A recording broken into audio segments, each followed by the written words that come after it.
Yung amoy niya, ano, pang sugar daddy. Ah! Hi guys! So, ayan, nandito tayo ngayon sa labas. And ngayon, mag-unboxing tayo ng mga pabango from One Maharlika. Ayan. So, eto yung health and beauty products trading, mga pabango. Wait nga lang, ang dami pala nito. So, balik kahapon ito dumating. Nabuksan namin isa-isa. So, meron tayong dalawang malalaki dito. Ayan, pang babae. Hindi ko mabasa, parang ano yata ito eh. Parang, ano tawag yan yung character niya? Nakikita nyo ba? Limutan ko, basta nasa isip ko na siya. Tapos meron tayong, tatlo pala siya, merong pang lalaki, ayan. So, i-unbox muna natin to. Dalawang maliliit, dalawang palalaking maliliit, and dalawang pang babaeng maliliit. Pink and sea blue. So, dyan na muna yan. And, kahit wala tayong car, meron tayong pa-car. Ayan, o, coffee, hanging diffuser. Pwede naman siguro ito kahit hindi sa car, diba? Basta i-hang mo lang siya. As long as mahang siya, diba? So, let me smell this one. Kayo na mag-check sa mga presyo nito, ha? Dahil ilalagay ko ang kanilang Facebook page at saka ang kanilang TT shop. Ayan. So, eto naman, hanging diffuser nilang nakalagay coffee.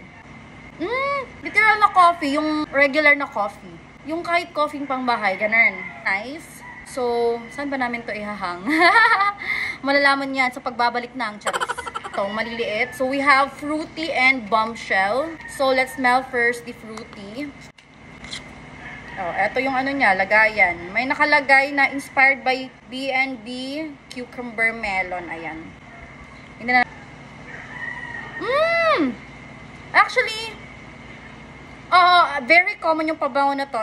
Ganun lang din siya, but eto is very matamis siya. Meron kasi yung parang sakto lang. Fruity nga, talagang matamis siya. Usually, kapag mga maliliit, sila pa yung talagang matagal mawala, guys. Eto naman, inspired by VS Bombshell. Okay, let me smell.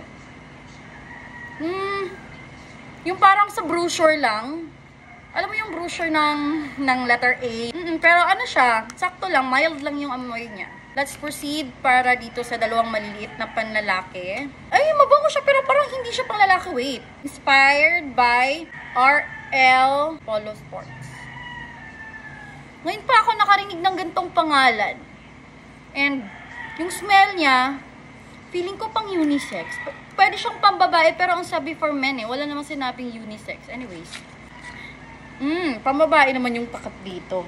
Wait, this one is inspired by Paco. 12 ml ito siya. Let me smell. Yung amoy niya ano, pang sugar daddy. Ah! Oo, pang sugar daddy. Pang mayamang ano, pang mayamang daddy-daddy, ganun. Ito na lang unahin natin yung malaking pang lalaki. Cool ang nakalagay dito. Ayan, cool ang label niya. Parang ang bango niya. Kasi lumalabas yung amoy niya. Wow, this one is chalan yung lagayan. Ito naman 55 ml. The other one, the small one is 12 ml. So let me smell this one. Wait lang. Ayun, ang tigas. Ay, nag-leak siya. Ito super pang lalaki. Ano siya? Matapang. Matapang yung strong. Ay, matapang yung strong. Strong yung amoy niya.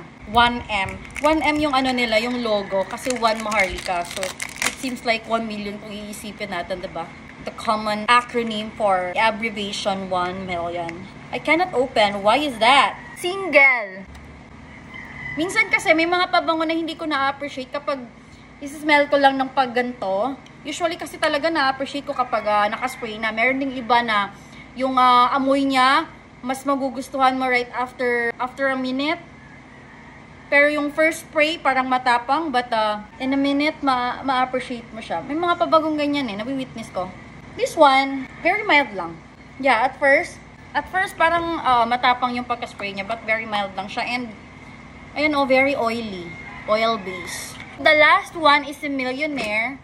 Amoy mayaman ba tayo nito? Kasi kung ganyan, eto na pabango ko araw-araw. Charis. Millionaire. Matamis. This one is matamis. Parang may kaamoy siya. And I like the smell. Ay, matamis na siya, Alan! Hindi sa yung pambata na matamis. Ala, iba yung amoy niya right after mo spray. May siya, may something special siya. Kumbaga kung sa pagkain pa, like, may aftertaste. Hala siya, bet ko to si Millionaire.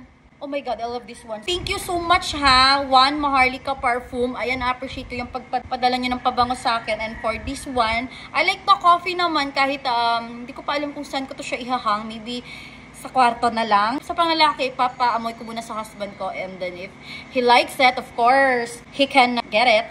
But if not, bigay ko sa papa ko or sa pamangkin ko. Basta pang lalaki. Kapag hindi naman nila gusto natin, pamimigay natin sa mga followers natin. Ayan. Suggest ko lang sana kung ano. Baka mawala kasi yung mga lagayan. Mas maganda kung may label siya.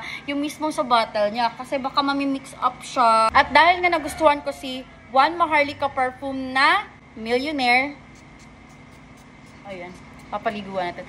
So, yun lang. Mag-check out na.